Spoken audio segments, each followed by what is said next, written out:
Hey,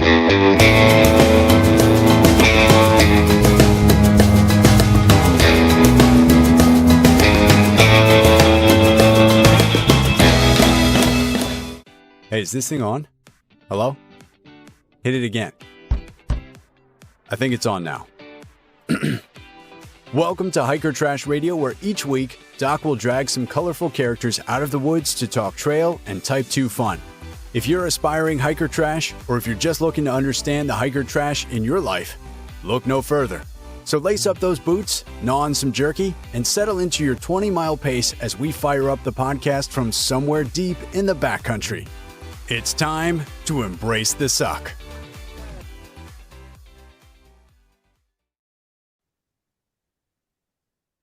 Welcome back to another week on the trail, dirtbags, hiker trash, and of course, good-smelling day hikers. I'm Doc, and this is Hiker Trash Radio.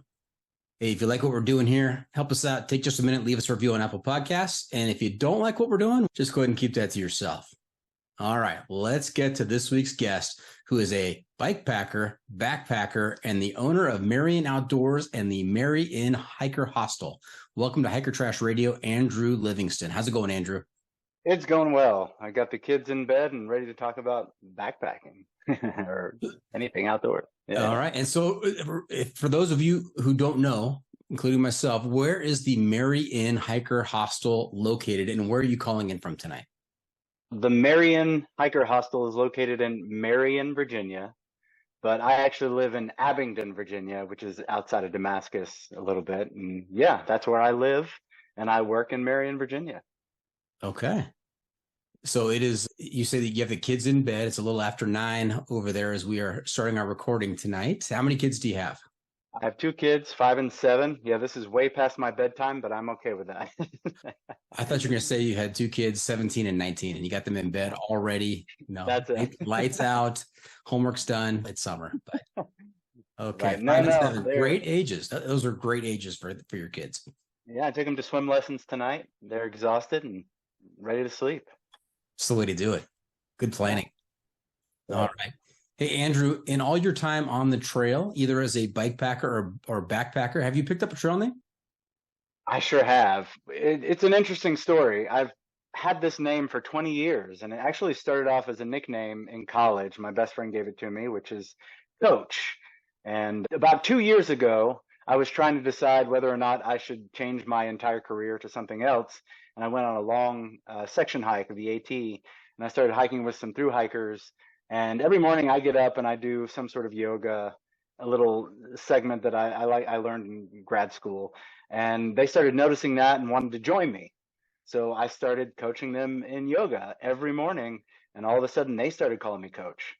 And they had no idea that my nickname in college was Coach.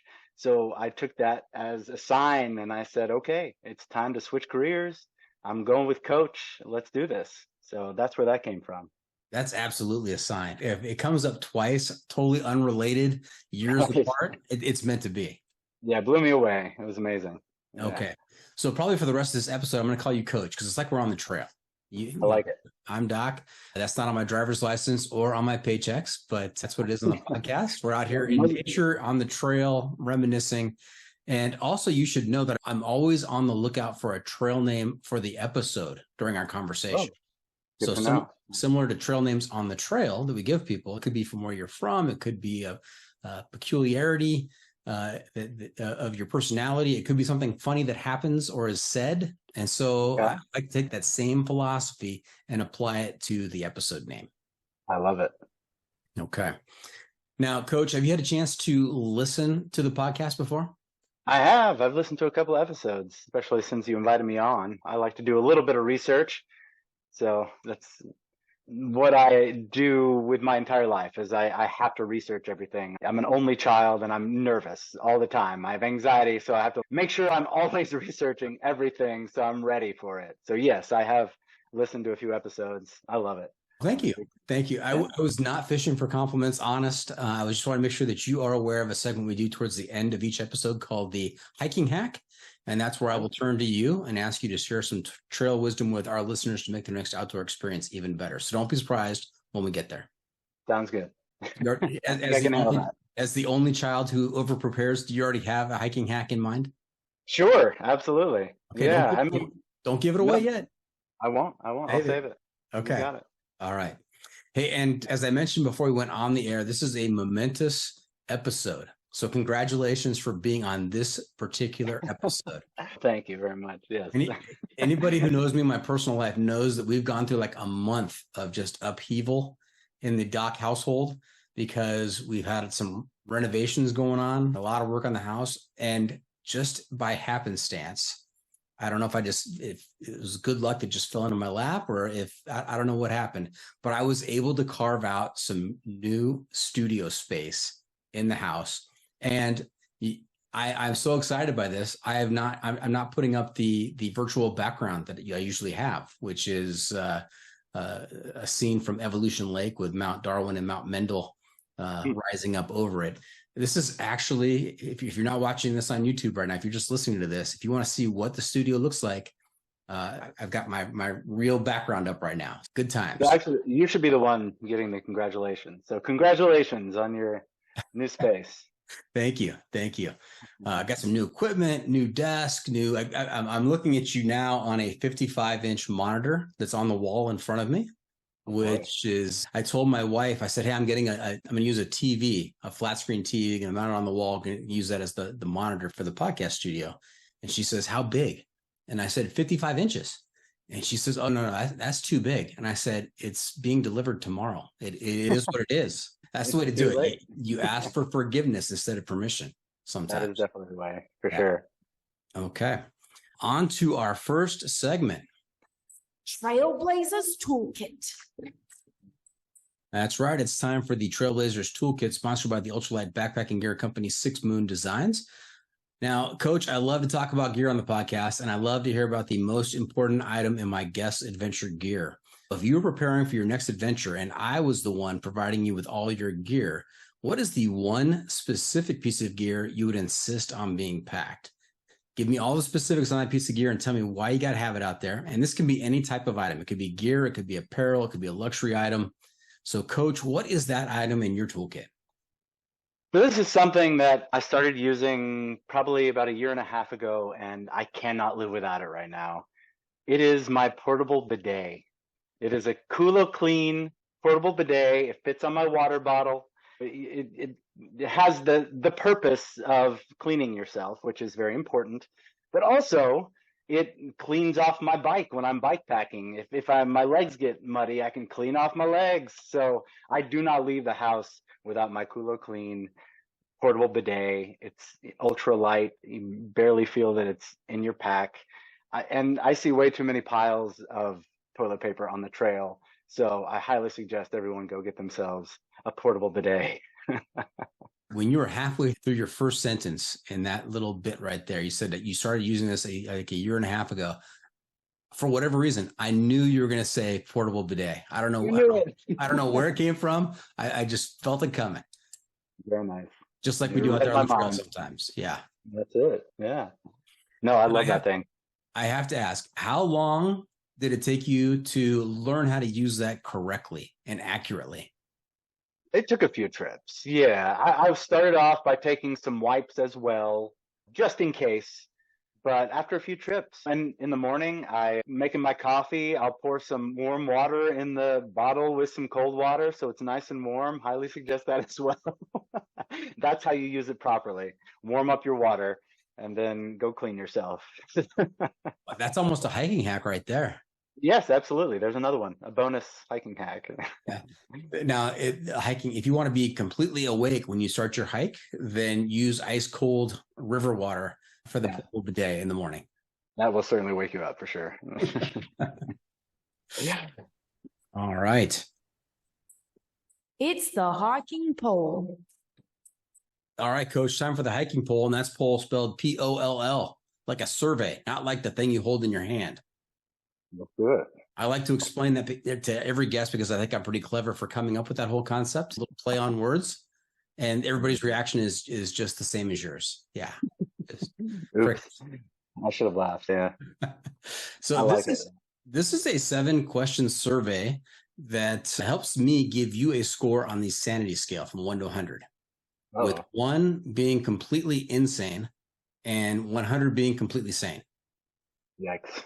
Now, there is an automatic 30-point deduction for anybody who owns a hiker hostel. So Oops, I lost. Yes, your I'm highest insane. possible score is 70. Great. How about what if they own a outfitter as well? That might be another 10 points. Oh boy, here we Yeah. go. Starting off with a 60. Let's do it. 60. All right. These are 7 questions, all hiking related. It's going to help me find out which side of the fence you land on. And it's not rapid fire. This is a thoughtful discussion where you give your answer and you provide some explanation for your answer, because that'll help with the Hiker Trash Radio algorithm and calculating your final score. Love it. Okay. Are you ready? Yeah, I'm ready. Let's do this. Okay. First question. Trekking poles or no? Trekking poles, for sure. I use a trekking pole tent, so I bring trekking poles no matter what. It also helps me get up those mountains. Yeah, absolutely. Okay. And knee issues as well. So going down hills definitely helps with my knees. Mm-hmm. Now, Coach, would people, if I ask them, would they say that you're pretty opinionated? Opinionated as they come. Yes. Sometimes to a fault. Yeah. Yeah. Your feed shows up on your channel shows up on my Instagram feed all day long. And Love it. You are very emphatic and you have your opinions. I do. But I'm also open-minded and I'm willing to change those opinions if somebody wants to talk to me about it. Okay. That's what we're doing here. You're trying to change my mind. Okay. Question number 2. What's on your feet? Boots or trail runners? Trail runner. Ultra Lone Peaks right now. I'm wearing them right now. Although if I'm going to go hiking, I'll probably put on Olympuses, but zero drops. Again, back to my knee issues. They just distribute the weight evenly. I'm much happier in a zero drop trail runner.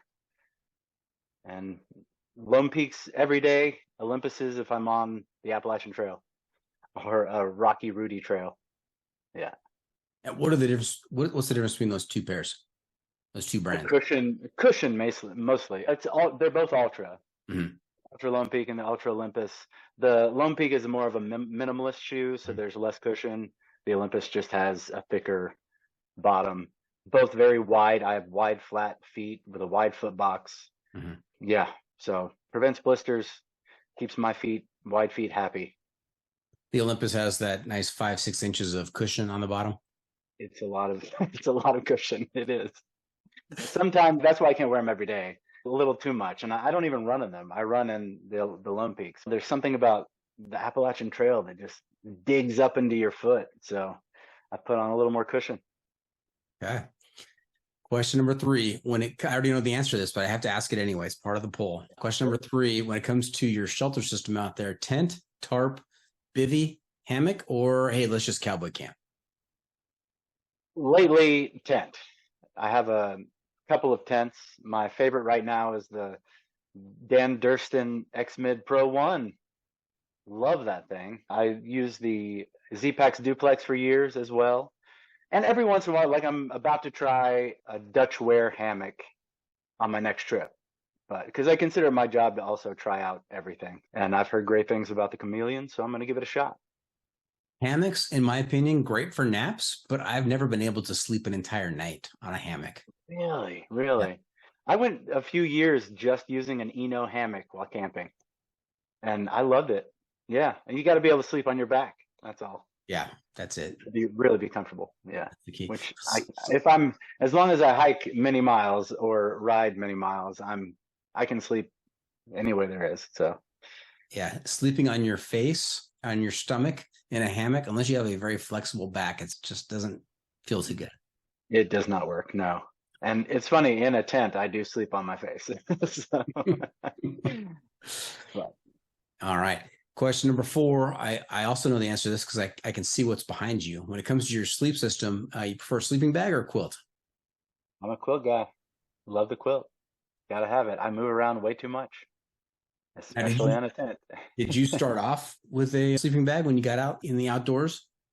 No, yeah, I started off with a sleeping bag. Mm-hmm. Yeah, I started off with everything as heavy as possible, all the wrong gear, and I probably like most everyone else. But yeah, I had a Mountain Hardwear 30-degree that I kept for years. I refused to get rid of it, even though I was extremely uncomfortable in it. It was way too hot. I sleep very hot, but I bought it and I was going to use that thing. So I did. You are fully committed. You are not giving up easily on that. I certainly commit. Yes. Okay. Hey, Coach, when it comes to food out there, question number 5, are you stove, cold soak, or stoveless? Depends on the trip, but lately I've been a stove person. I've got the BRS 3000T and have stuck with that for many years. 1695, as ultralight as it gets, works well, boils the water. I am considering going for some cold soaking. I just did a video on some cold soak recipes that I very much enjoyed. I've just got to find a bigger container than a Talenti jar because that's just not enough food for me. Kind of limited. Yeah. What are your favorite cold soak recipes that you're trying out there? Poor man's pad thai, ramen, add some tuna in there, peanut butter, and then a ton of sriracha. That's the best thing I've ever tasted. You could probably heat it up too, but since it cold soaks, go for it. I also couscous. That's one of my favorite cold soak breakfasts is couscous and like a powdered protein and raisins and dates and stuff like that. So now, in your official or unofficial survey of Appalachian thru hikers, what percentage of those folks have all 3 ingredients in their bag on a regular basis? Peanut butter, ramen, and tuna. At least 90%. I would think so. Yeah. We sell it at the shop.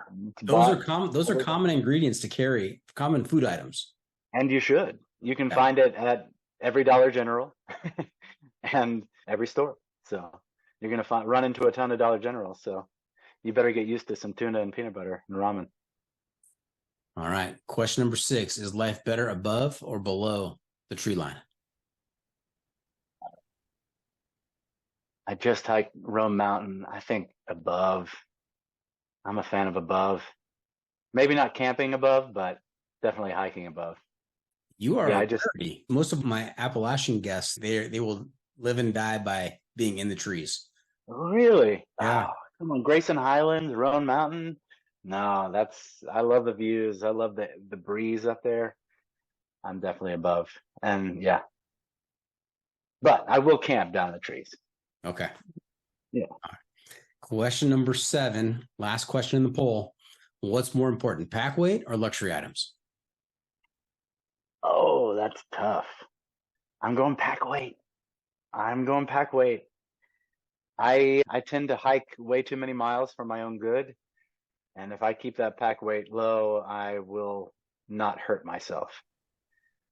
Mind you, a portable bidet is probably a luxury item. I'm definitely bringing that, but it's light, so I'm okay with that. Yeah, pack weight that's my answer. Final answer. Final answer. Now you said hike too much for your own good. Is there such a thing as hiking too much for your own good? I tend to do too many miles and hurt myself. Not hurt myself, but be in pain the next morning, which is why I do a ton of yoga. Most people who hike with me end up not hiking with me again. Because of the mileage. I'm not sure it's the mileage. Oh, good. There we have it. It's my opinions. and what is your ideal base weight? What do you like to carry out there? Around 10 pounds, 10 or less. Yeah. Nice. That sounds like a dialed in pack right there. Yeah, I've got a pretty dialed in pack. Although it is changing now that I'm thinking about a hammock. Definitely keeping the whole pack weight under 15 pounds is ideal. Mm-hmm. And I do.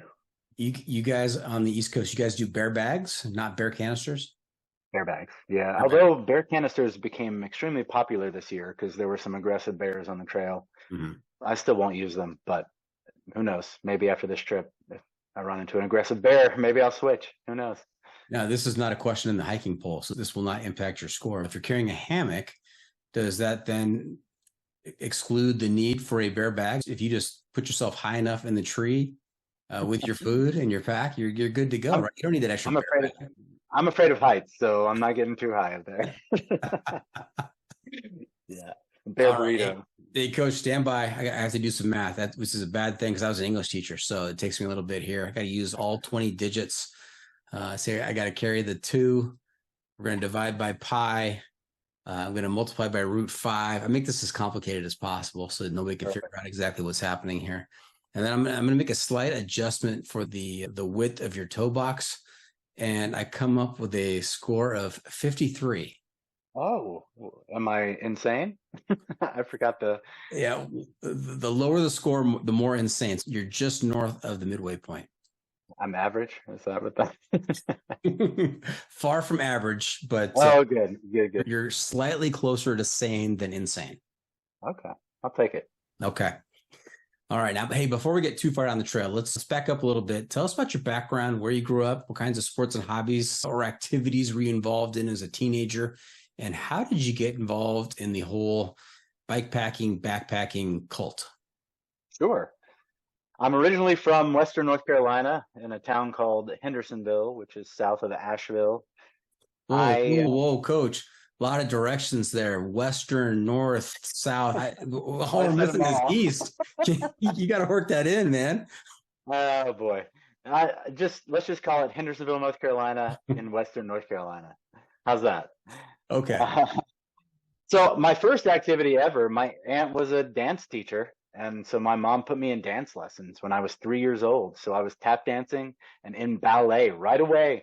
That already makes me insane and different than all of the people that I grew up with. But I kept with it through my entire childhood, 15 years of tap dance. And I was also in Boy Scouts, which got me into the outdoors. My dad took me camping all the time. And I played soccer as a kid, and my main sport was baseball. But I decided to stop doing that in high school and focus mainly on theater and the outdoors and Boy Scouts. So I could only pick 2 things. And I got into backpacking on accident. My friend and I went camping all the time, and my best friend and his dad found this popped balloon in their yard with a number and an address on it. And they called that number, and this guy invited them out to this beautiful property and said that we could go camping there. So we started camping there. And then a year later, the property was sold, and it was fenced in. So then we started having to hike in, and we would carry all our car camping stuff, and we would take multiple trips, and we just got tired of that. So we ended up packing a backpack, and it turned into backpacking because we loved this spot, and there was no way we were not going to camp there until we were kicked out because we weren't allowed. But yeah, so that's how I got into backpacking. And, Coach, the way you presented that, it makes it sound like you invented backpacking. I am in the presence of royalty here. I'm Coach here, and that's right.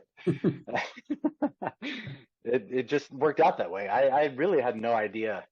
I had no clue what backpacking was. It just turned into it, and I started doing it. But decided to go into theater in college. Still backpacking in college. I went to school in Winchester, Virginia, near the Shenandoahs, and was backpacking all through college as much as possible. Found an amazing spot on a cliff, and I was way too poor to buy any gear at that time, and I was cowboy camping everywhere I went. No pad or anything. I would just show up with a blanket and lay on the rocks and camp. It was crazy, but my body could handle it then. The score is now 47.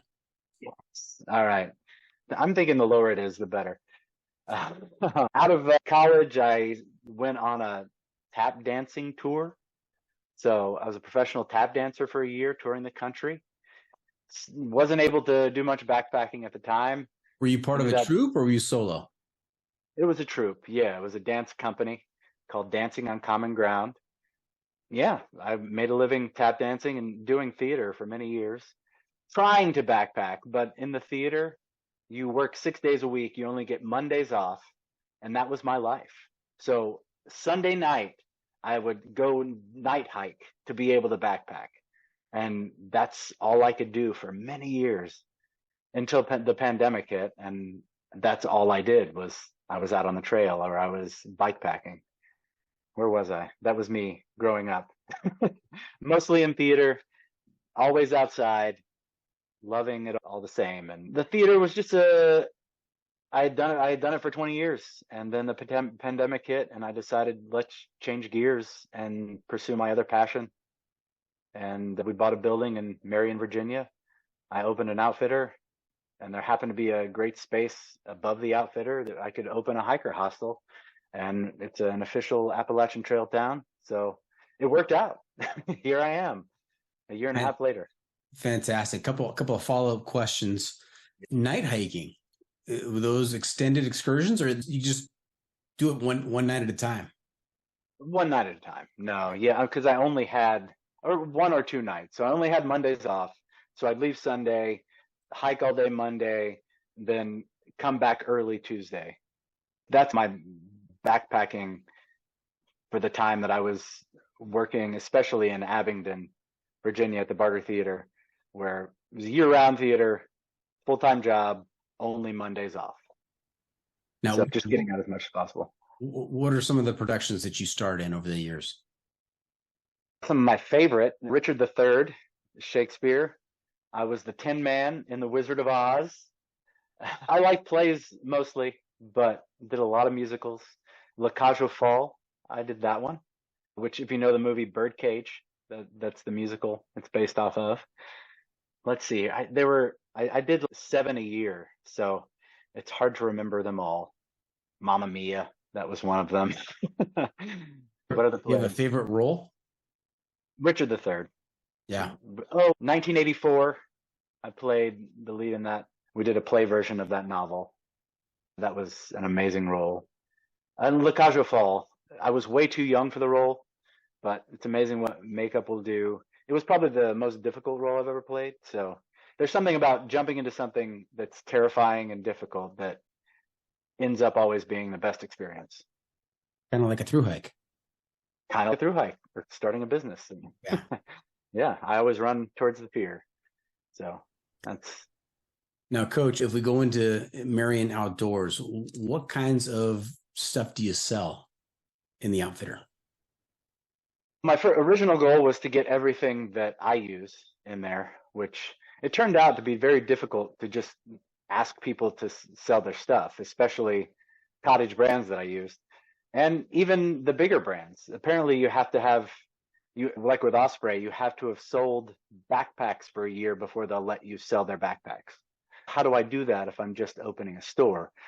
So I started going to all the cottage brands, and especially the ones that I used, and saying, here, I use your stuff. I'd love to sell it at my shop because I can sell it because I know I have experience with it, and I can give an honest assessment of what it can do for hikers. And I also know that hikers on the AT use them because of all the research I've done. So most of my inventory is cottage brands: Light AF, Waymark Gear, ULA Equipment, Enlightened Equipment, Appalachian Gear Company, all stuff that I've used before and love using, even Hyperlight. And then I'm still trying to get certain companies. So if you're listening, let me sell your stuff. The man can sell. Let him do it. That's right. Now, take me through the early days of Marion Outdoors. Okay. Was it a struggle? Before we opened, I guess being a theater actor is like owning a business or running a business, except I'm the product. But I never started a business before. I didn't go to school for business. I had no idea what I was doing. So I was on my computer researching everything I could, making sure that I did not fail at this. I had mentors. I went and talked to business owners, asked them questions. I had friends who are owners of outfitters in Asheville, asking them questions. It was a lot of sleepless nights, and especially when it came to, what do I order? I'm ordering clothes. What do people wear? What I wear hiking clothes, sure, but I wear this size. What's going to sell? Are they mediums? Or wait, I have to order pants? I don't know women's sizes. What is this? So it was just a mess. And I would be up at 3 a.m. staring at women's pant sizes going, what on earth do I order? So luckily I have a wife who helped me figure that out, but it was still a lot because I'm very much a person that wants to do it himself until I just break down and I say, okay, please help me. And luckily she helped me out a lot. And there's a lot of resources. Thank goodness. I've had a lot of help. Yeah. Sounds like a lot of details to keep track of and to plan for. And I still can't keep track of all of them, but it's running smoothly somehow. I've got an amazing crew now. I'm not working every day at the shop, as well as ordering everything, making sure the marketing is going well. So I've got people to run the ship while I can make sure the ship is in working order. Got it. Now, did you ever play a salesman in any one of those productions? Must have. Not off the top of my head. Maybe Death of a Salesman, Willie Loman. I have not played. I have not done that. Maybe one day. I'm still a union actor, so I'm keeping the card open. So, well, like with anything, you just got to fake it till you make it. There's a degree of acting that all of us do. It's amazing how that works. Yeah, a lot of acting happened, especially selling something. I'd never worked in retail before, but I learned that all I had to do was tell the truth because I was selling stuff that I knew. And if I didn't know it, I would say that. I really don't know about this, but here's what I've learned about it. I've never used it, but I've done a lot of research on it. So this is what people are saying about it. Yeah, and I think people appreciate that. They'd rather hear the truth than listen to someone try and finesse their way through it. And they know that's insincere. Right. Yeah. That's right. All right. And the Marion Hiker Hostel, it's not spelled the same way as Marion Outdoors. That's right. Meryin. Yeah. Play on Marion, Virginia. Mm-hmm. Sound like a happy place. It is a happy place. Hikers love it. It's right downtown Marion, Virginia. You get to go to the bars, you get to go to the restaurants and stay in a comfortable bed. It's like glamping. It's glamping. That's not backpacking. Nice. Nice. And so it's above Marion Outdoors. It's above the outfit. Sure. How many people can it accommodate? 10. There's 8 bunks and 2 private rooms. And we try to keep it at 10. Legally. Oh, so, yeah. Got it. Only 10. Only 10. All right. I won't. That is correct. Coach, I will not ask any follow-up questions on that one. Legally. Thank you. And tell us about the Marion Trail Angel Project.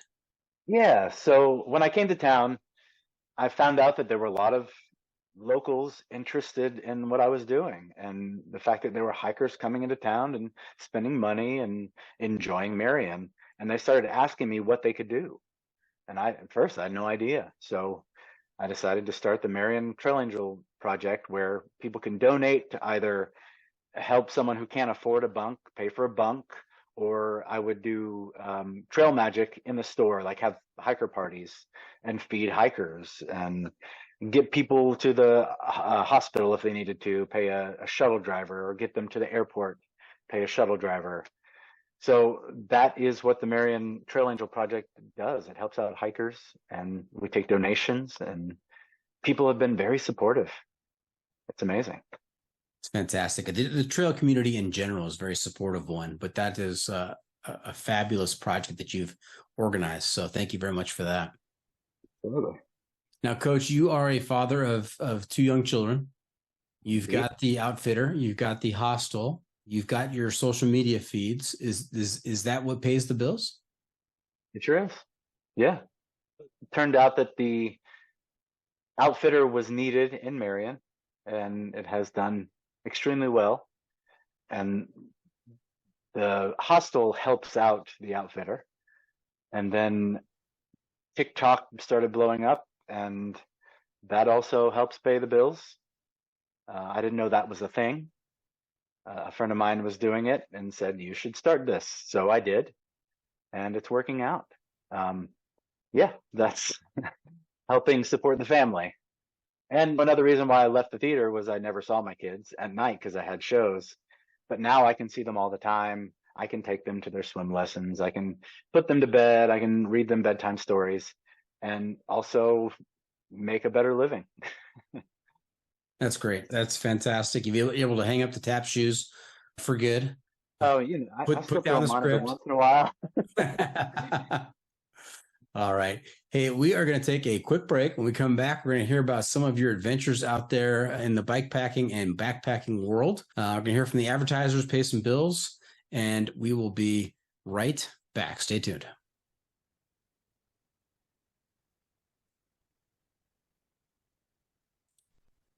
Welcome back. We are talking to Andrew Livingston, aka Coach, out there with Marion Outfitters in the Marion Hiker Hostel.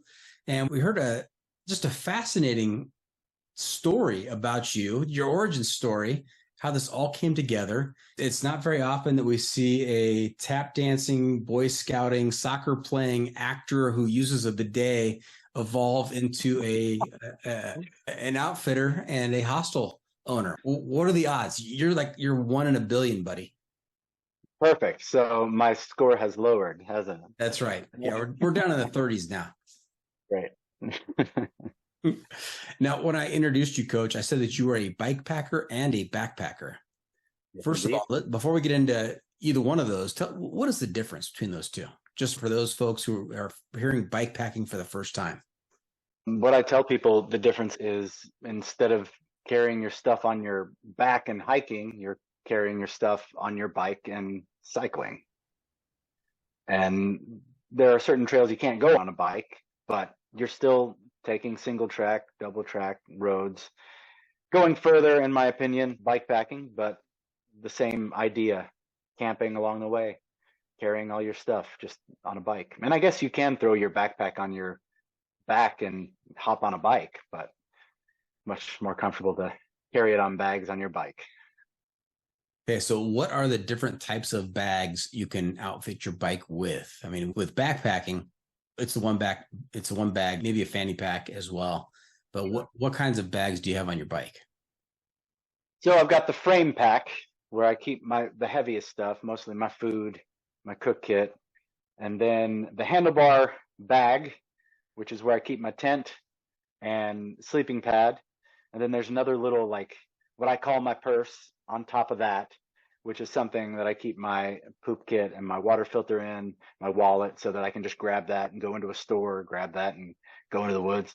And then I have got a saddle bag, which is where I keep what I would keep in the bottom of my backpack, my quilt and all my clothes in a dry bag and I've got a top tube bag where I keep some snacks and a toolkit, and then a couple of water bottle snack bags. Most people use them for snack bags, but I put my water bottles in them in the cockpit area of your bike. Now, so those are the bags I use. Yeah. Okay, and all told, how much weight are you putting in those bags? Pretty much everything I put in my backpack, so I keep it pretty light. I am bringing more tools just in case I get a flat or my rear derailleur fails on me. So I'm adding 15 to 20 pounds with the different bags and the gear. Yeah, I don't care who you are or what you're doing. You do not want your rear derailleur to derail to. I've got a story about that. Yes. Now, if someone's getting into this, can they just use their mountain bike that they have or their road bike that they have? Do they need a specialized bike?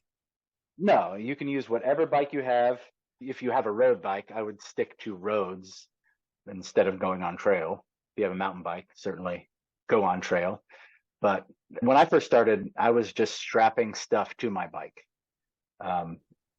Taking what are they called? I don't know, these orange straps and just tightening it to my seat and tightening it to the front of my bike and going out and bike packing because I couldn't afford. So when it comes to bike packing, the packs that I really wanted, each one of them costs as much as one backpack. So yeah, it took a long time to save up to afford the packs that I was researching and dreaming of having. Now, when you started that off, you're talking about strapping things on. You just strap stuff onto your bike. I thought you were also going to tell me that you invented bike packing. I had this vision of like duct tape. I have not invented any of these things, but you got to start somewhere. That's right. That's right. What that's another hiking hack is do not let out of your reach because of price gear prevent you from doing anything. Just because you can't afford that $650 tent or that really expensive pack, there are other options to allow you to access the outdoors. Yeah. If you want to be outside, make it happen. Okay. Now, what is the furthest distance that a bike packer can go? Are there specific trails, or you can also just tour the country that way? You can do whatever you want. Yeah. A lot of times my family and I will go on vacation, and from that vacation, I'll just bike pack home or bike tour, whatever you want to call it.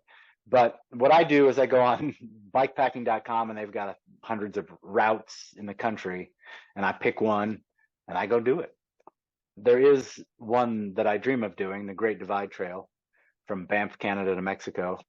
Most states have a bike route that crosses the state, which I'm trying to mark off a list, each state on the East Coast right now. And yeah, there's people who ride around the country for 7 years. I'm following on YouTube. So they just live on their bike. Now, you said that you go on vacation with your family, and I just thought that they'd jump on their bikes that you've duct tape stuff to, and you guys would ride for a while. But no, you take a vacation and you ride back to the home while they travel a little more conventionally. My car, yes. I ride my bike home. Guess what, kids? We're going on a bike packing vacation. They will eventually be going on a bike packing vacation. My daughter's already ready to go. Yes. Nice. She's 7, rides her mountain bike. She's ready. Do you want to publish it here right now that on the podcast that you're going to do the Great Divide bikepacking route? Do we want to put a date on this time frame? Let's get it out there. Whenever my son graduates high school is when I am doing it. It's already been decided. My wife and I have talked about it. So he's 5 years old. So when is that? 10 or 11 years? That's 2036. It's happening. I'm training for it now. Nice. Nice. 13 years of training. It's going to be a breeze, man. Absolutely. Okay. So I'll have my gear dialed in. You talked about trans state routes, bikepacking routes. Which ones have you done? You cross them off your list. Trans Virginia, Trans Western North Carolina, Trans North Georgia, the Palmetto Trail in South Carolina. I think those are the ones I've crossed near me so far. Many more that I want to do. There's Florida. I did a route in Florida. Didn't like the sand much, so I'd like to avoid Florida altogether, especially on bike. Maybe hike it, but I need to start heading north and start heading west. Get out to some real mountains because I'm struggling on these mountains. So let's see how I do out west. Now, any additional logistics or planning involved with bikepacking over backpacking? It seems like there are apps for bikepacking that are more specific than backpacking. So Ride with GPS is what I use, and it's crowdsourced. So any route that I choose to do already exists in many forms, and people have put water sources and camping spots and restaurants, and it just seems like all the work is done for me. So it's almost seems easier to me to bike pack than it is to plan a backpacking trip, especially a backpacking trip that no one else has done. But it seems like everybody's done the routes that I want to do so far. So we'll see what happens when I decide to create my own route and nobody's ever biked it. I don't know if that's a thing, but we'll see. All right. Hey, tell us about that rear derailleur story. Yeah, so that happened. Trans Virginia that's from DC to Damascus, starts at the Lincoln Memorial and goes to the Red Caboose in Damascus. And I decided to do that by myself. Took a train up to DC, and first day I rode 150 miles. I was ready to go. I was like, okay, I'm going to do this in 3 days. It'll be fine. It's 570 miles. Next day, start going, and my rear derailleur completely falls off. So I can't go anywhere. And I'm also where there's no service. I can't check YouTube to see how to fix it, or call my wife to have her check it and text me how to fix it on my GPS unit, which I tried to do. It just didn't work. So I sit there staring at this thing, wanting to throw my bike in the ditch next to me, but I'm determined to fix it. And I sit there for probably 2 hours, start taking stuff apart, figure it out. I end up putting it back together again. I now know how it works, so I can fix my bike, but I had never done that work beforehand. I just thought nothing will ever happen to my bike. So yeah, fixed it, got back on my bike, had a few issues on the way to finish the route, it falling off again, having to put it back together again. I should have taken my bike to the shop before I went on a 570-mile trip. But I learned that I needed to learn how a bike works before I go bike packing again. So I did that. It was an amazing trip though. Extremely difficult. Single track, double track, river crossings, anything, you name it. Mountain climbing, carrying my bike for miles over my head on rocky trails that are impossible to ride. Completely worth it. And I'll never do it again. Now, carrying your bike over your head for a long, that seems counterintuitive. I don't want to be on the bike. I say that it's mostly on my shoulder. Uh-huh. I carried my bike over my head through river crossings in Florida with alligators in the rivers there. So that happened. It was just water chest deep, entering rivers where we knew there were alligators and crossing a river in Florida. That's the Hurricane 300. Luckily, I had someone there with me, and it was a pretty busy river, so we watched other people do it before we crossed it. We waited for other people to do it so we wouldn't get eaten by alligators. You do like the gazelles do, and they wait for a large group of them to go across. It improves their chances. They'll be the one taken down. That's it. That was our plan from the beginning. What's going through your mind as you're crossing an alligator-infested river with a bike over your head? Go faster. My buddy was in front of me. I just wanted him to go faster. I just kept saying it. Keep going. Go faster. Please go faster. Yeah, and the water wasn't clear. We couldn't see our feet. It was just tall grass in this tall river. It was exciting. It's all part of it. It's all part of the adventure. Going for it. Coach, you're now the first person to ever lose more than 30 points after the hiking pole. You're down in the 20s now, buddy. Yes, I'm getting there. And I have to say that I think we've stumbled across a trail name for the episode. I seem to see a pattern evolving in the episode here where maybe you didn't do it, but the way you said it, it made me think that you did it, that you invented bike packing. And now you when the rear derailleur came off, you sat down for a couple hours and you reinvented the wheel. So I'm thinking reinventing the wheel with Coach. I love it. It's great. Oh, what have I become? No, just to be clear, I have not invented any of these things. Yes, I know. It's just in my mind. Just in my mind. Yeah, through no fault of Coach, just my flights of fancy as you're talking. It's me coaching myself to invent things. Yes. That's right. Just duct taping stuff to the bike and let's go. That's it. So the Hurricane 300, this was in Florida, obviously, and 300 refers to 300 miles. It's 350 miles, but yeah, for some reason it was called the Hurricane 300. It's in Florida. That's it. So all of these, so the Trans-Virginia is a race, the Hurricane 300 is a race. I just never go and do it as the race. I go after everyone's already raced it because I don't want to race it. I want to enjoy it as a bike packing trip. So yeah, my buddy and I, who we're getting ready to go on another trip, a bike packing trip, went down there, 10-hour drive, and it's a big old loop around, starting in Ocala, going through all the national forests down there, Ocala National Forest. It's gorgeous. Some of the best riding I've ever done, except for the miles on thick sand where we're having to carry our bike or push our bike through sand, having to use my bidet to clean off my chain. And back to the bidet. Thankfully, I had that. Yeah, I'm not a fan of Florida, but there were some good moments, some nice easier single track. So not a lot of mountains in Florida, but plenty of woods. Florida Trail is pretty flat. I think the high point in the Florida Trail is like 50 feet, something like that. Yeah, you'd be surprised though. This route had about 3,000 feet of elevation, but it was just up and down. Yeah. There was one day on one road, it was straight the entire time. It just did this, and it seemed like we did about 50 miles straight on one road like this.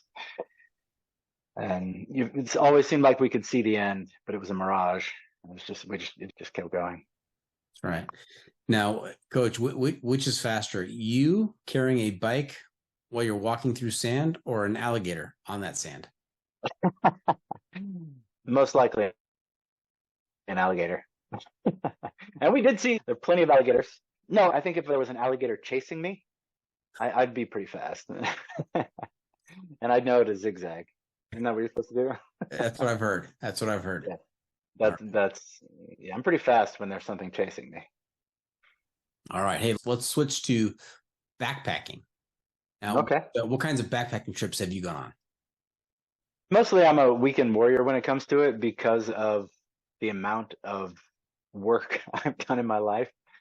I've had moments in my life where I said, okay, I'm going to hike the Appalachian Trail. Okay, I'm going to hike the PCT. And then all of a sudden something giant comes along, like grad school, like a job, and I go for that. But it will happen. I will hike these. So, I do backpacking trips around Grayson Highlands because it's in my backyard around Mount Rogers. I just went down and did Roan Mountain, did the Triple Crown in Virginia. Mostly the AT in the South is where I head because I've got far out and it's just, I don't have to do a lot of planning and I go do that. And living in Western North Carolina, I did a lot of backpacking in near Brevard, going for waterfalls, Linville Gorge in North Carolina, the Smokies. So yeah, sticking around home right now, but with dreams of going out west and either bikepacking or backpacking the Colorado Trail and Washington State. And I just haven't been out there yet. So I plan to, and I will. Got it. Tell us about the Triple Crown of Virginia Loop. What's involved there? Sure. We've got Dragon's Tooth, McAfee Knob, and Tinker Cliffs. So all AT hikers will pass those three. But if you do it as a loop, the North Mountain Trail is on the other side of the valley there. You can see it from like McAfee Knob. And yeah, it's usually a 3-day trip. I usually do it in 2 days and start at McAfee Knob with a nice sunrise and then head out, camp on North Mountain, and then make it back to McAfee Knob the next day. Okay. McAfee Knob is the most photographed spot on the Appalachian Trail. So you've probably seen someone's picture on a giant rock ledge. That's McAfee Knob if they've done the Appalachian Trail. And Dragon's Tooth is also a nice little climb up some rocks to a beautiful view. And Tinker Cliffs is like a bunch of rocks on the side of a mountain. Great place for lunch. North Mountain is a nice water carry. So that's a good 8 to 10 miles of no water. And I always decide to grab as much water as possible and go camp on top of that mountain because there's nobody ever there. I can camp alone, which means I got to carry a bunch of water. So my pack is extremely heavy on that trip, but it's worth it. Now, have you ever found yourself in situations where you're like, what have I gotten myself into here? Backpacking? Not really. I'm usually pretty prepared backpacking. It always seems to be bikepacking because I'm relying on a machine and not just on my legs and my gear. Flat tires where, oh crap, I forgot to bring my pump, or what am I going to do? There's no bike shop here. My bike is unable to move. How am I going to fix it? So luckily I've been pretty lucky with backpacking. I don't think I've done a long enough trail in order to find myself in a horrible situation yet, but I certainly will in the future.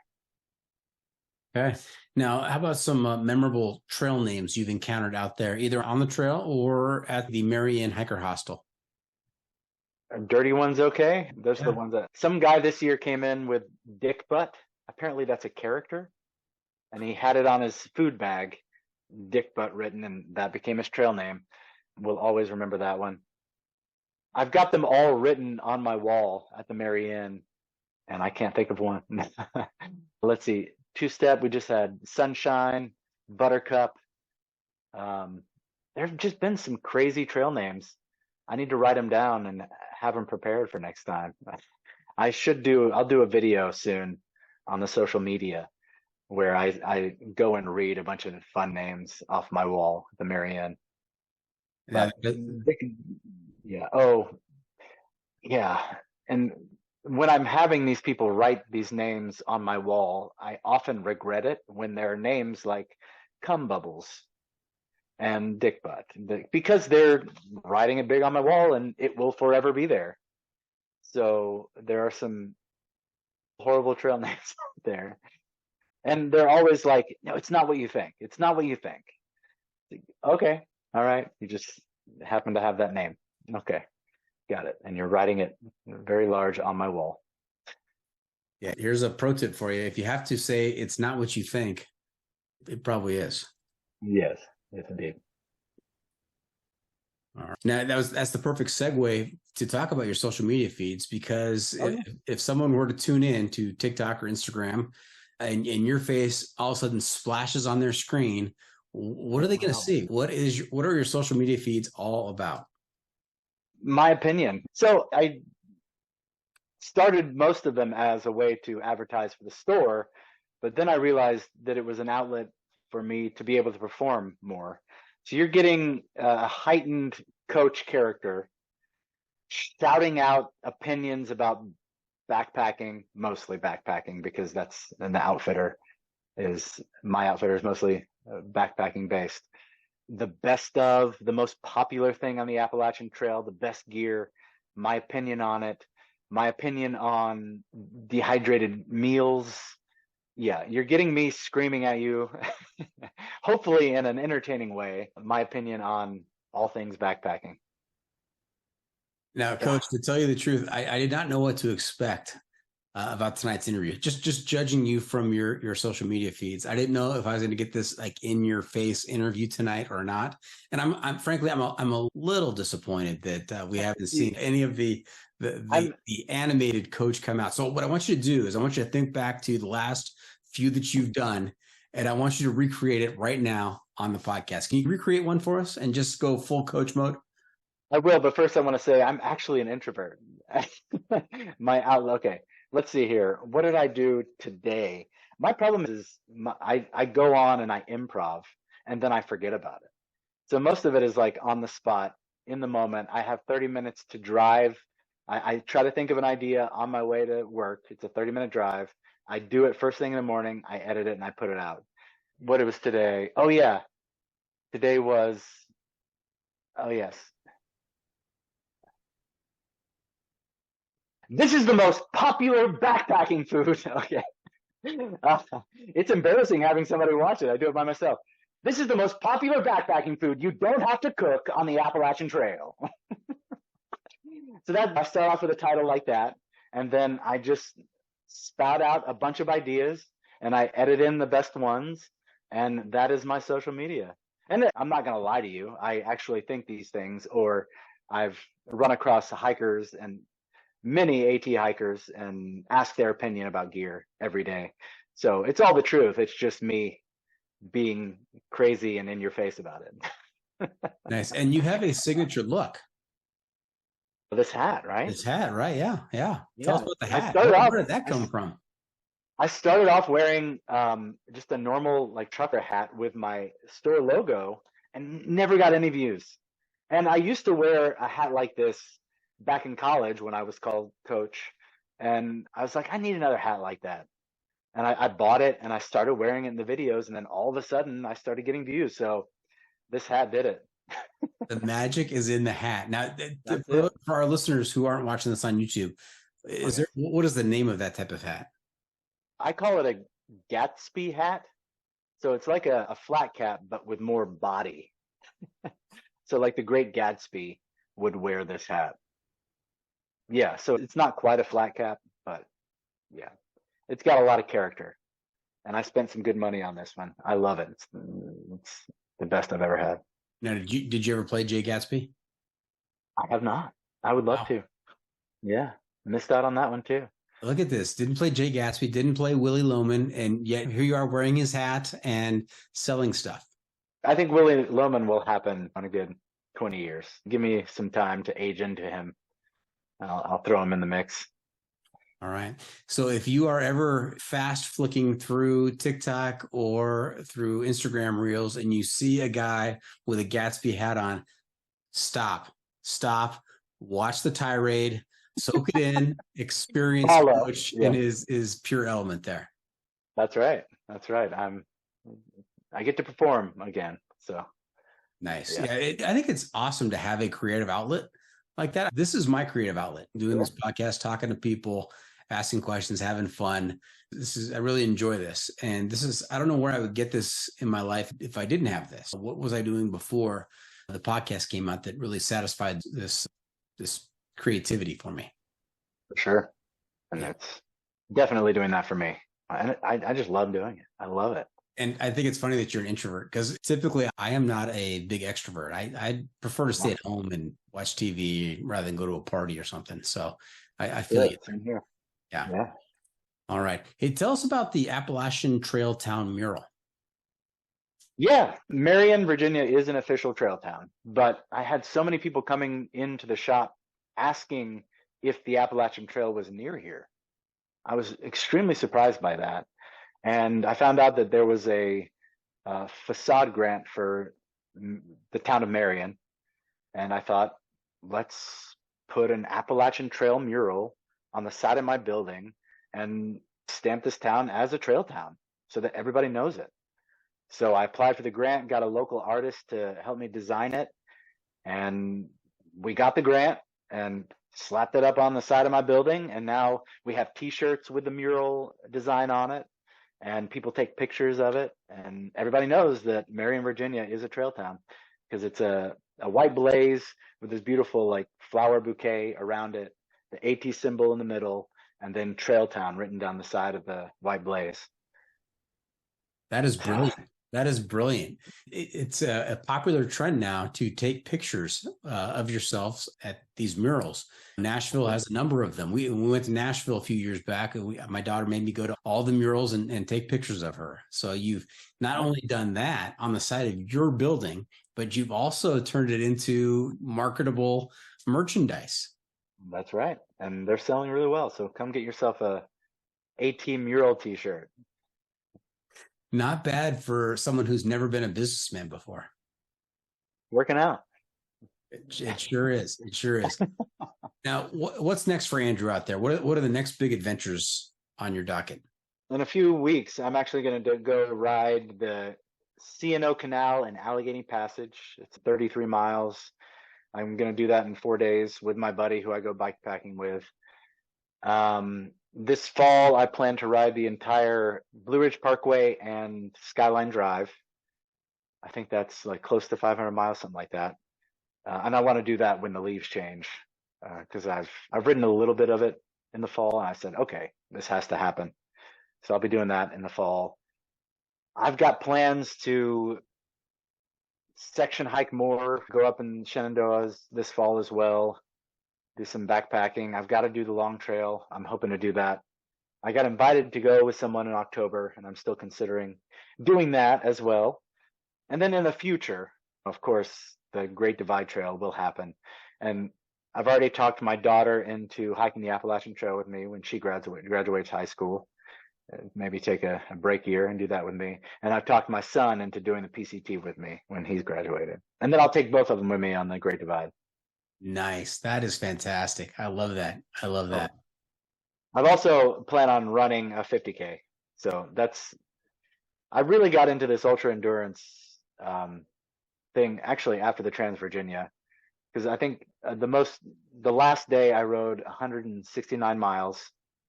And I said, okay, I can do this. I want to do this. I want to challenge myself this way. And I've never run a 50K. It's, what is it, like 33 miles, something like that. I've never done that. The most I've done is 16 miles, but I'm training now It's happening in late October, and I plan to do it. It's the Hungry Mother 50K. I don't even think they've announced it yet. I'm just happen to be a sponsor. Yeah, I'm gonna go trail run for 50 miles or 33 miles, Wow. 50 kilometers. You are down in the teens now. There's a certain edge to you. I knew it would happen. Going for the single digits. We're not done yet. That is great. That's great. Hey, Coach, you know where we are right now? Where are we? Hiking hacks. That's right. It's Hiking Hack. It's time for you to share with our audience some trail wisdom to make their next outdoor experience even better. What do you have? Sure. So the biggest thing that I always do when I first get to camp every night is I go ahead and dig my cat hole, because I know when I'm going to go, and I don't want to have to be stuck in the morning digging my cat hole first thing. Here we are back to portable bidet, and oh boy, hopefully that gets me in the single digits. But yeah, prepare your cat hole first thing when you get to camp. Also bring some clothespins. If you sweat like I do, bring some clothespins. Before you hang your bear bag, hang a dry line, hang up your wet clothes, make sure they dry. So those are my backpacking hacks today. Fantastic. All right. So there you have it. We're just about done here. I hope our listeners enjoyed our time with Coach. I want to thank him for joining us this week. Coach, how can our listeners keep up with you on social media, and where can they find updates on your latest adventures? Sure, yeah. Follow me on TikTok at Marion Outdoors, coaching with his backpacking tips, and then Instagram at Marion_outdoors. Also, check out our website. It's mostly being built right now, marionoutdoors.com. And if you want to really know about what I'm doing, my adventures, follow at Midlife Crisis Cyclist on Instagram. You'll figure out you'll see pictures from my bikepacking adventures, my backpacking adventures. Yes, so yeah, I started a Midlife Crisis Cyclist Instagram page. Love it. I'm going to subscribe immediately. Perfect. All right. Hey, remember to check out Hiker Trash Radio on social media as well. We're on Facebook, YouTube, Instagram, Twitter, and TikTok, though I don't have as many followers as Coach does have on TikTok, and I'm certainly not making any money off of it. And if you have comments or clips you want to share, you can send it to me at hikertrashradio@gmail.com. Off the beaten path. Now, unfortunately, we can't always be on the trail. And when we're not, we need to find a way to get our adventure fix. Coach, I'm going to ask you to share some outdoor adventure media with our listeners to help them get by. So this could be a book or a movie, a documentary. We call this segment Off the Beaten Path. Any recommendations for us in this category? Absolutely. So I've got kids, I've got young kids, and I want to get them into the outdoors. One of my favorite books to read them is called Folly and Molly Take on the Appalachian Trail. I think it's Megan Adshead is the writer. Adshead is definitely the last name. Adshead is, and she was on the podcast. Yeah. Oh, perfect. Yes. She's incredible. I love that book. Yeah, I read it to my kids all the time. And it's pretty realistic, besides them being, I believe, foxes or something. Yeah, it's an account of hiking the trail. It's all the big moments on the trail, and a perfect way to introduce your kids to the AT. It's Michelle Adshead. Oh, thank you. And I'm gonna reach out to her after this episode is done recording. I'm going to share with her that her book was mentioned in the Off the Beaten Path segment. She's going to be tickled. She knows I love her book. We also have it at the shop. Yeah, definitely share that with her. Will do. That's fantastic. Have we not asked you? And before we wrap things up, just one more segment for you called What Have I Not Asked You That You're Dying to Tell Us About? I guess I can announce it here first. You heard it here first. That's what this segment's for. I just found out that I've won an award for Southwest Virginia's most outstanding new business, Marion Outdoors, Gear and Resupply. So I'll be receiving that award actually just before this airs, but I haven't received it yet. But I just found out that I've won an award, and I've never really won anything like this before. So I wanted to share it here first. Man, that is big news. Congratulations. Thank you. Thank you. Sorry to brag a little bit. How long ago did you start Marion Outdoors? How many years? We opened last year, April 1st. No fooling. So this is new. No, and the hostel opened last year, October 1st. Wow. So we've had 2 AT seasons. Two AT seasons, and here you are with this award. That's so cool. Right. It's going really well, and I'm loving it. It really has turned out to be my dream job. And I've got an amazing team working with me too. Now, who's going to play coach in the stage production of the Mary Inn Hiker Hostel? Oh, interesting. Ideally, it would have been Philip Seymour Hoffman, but he's no longer with us. Gone too soon. Gary Oldman, maybe? I don't know. When I'm older, I love Gary Oldman. Yeah, those are 2 of my favorite actors. I've got more, I know. I just can't bring their names to my tongue here. No, I can see Gary Oldman just bring this to life. You know, the background in what do we say, tap dancing, Boy Scout soccer. Yeah, we need a tap dancer in here, don't we? Yeah. Theater. Yes, this is going to be great. I will reach out to Gary and see if he's busy next year. Maybe we get this going. Perfect. Great. Tell him to take some tap lessons for sure. That's right. Brush up on your tap, Gary. All right. Now we are finished here. Thank you for coming on the podcast, Andrew. We wish you the very best in your future adventures and at the awards ceremony. As you're listening to this now, listeners, he did not, as far as we know, trip on the way up to the podium to receive his award, and he's got it hanging on his wall somewhere at the Outfitters. I hope that you'll come back in the future and share some more adventures with us as we close up. Any shout outs to friends and family? Yeah, of course. My wife, Amanda, my kids, Arthur and Clara, and then, of course, my team at the store, Ash, and she's my store manager, Ram Bunny, who's hiked the trail 3 times. She's my hostel manager. And then my intern, Maddie. And then my best friend who inspired me to start the TikTok, Bird. That's her trail name. And yeah, there's my shout outs. All right. Thank you for tuning in. Always remember, the trail is the trail. It doesn't care if you want to go downhill. It doesn't care if it's almost dark and you're looking for a campsite. It doesn't even care if you're sitting there with your rear derailleur in your hands. The trail is the trail. Embrace the suck.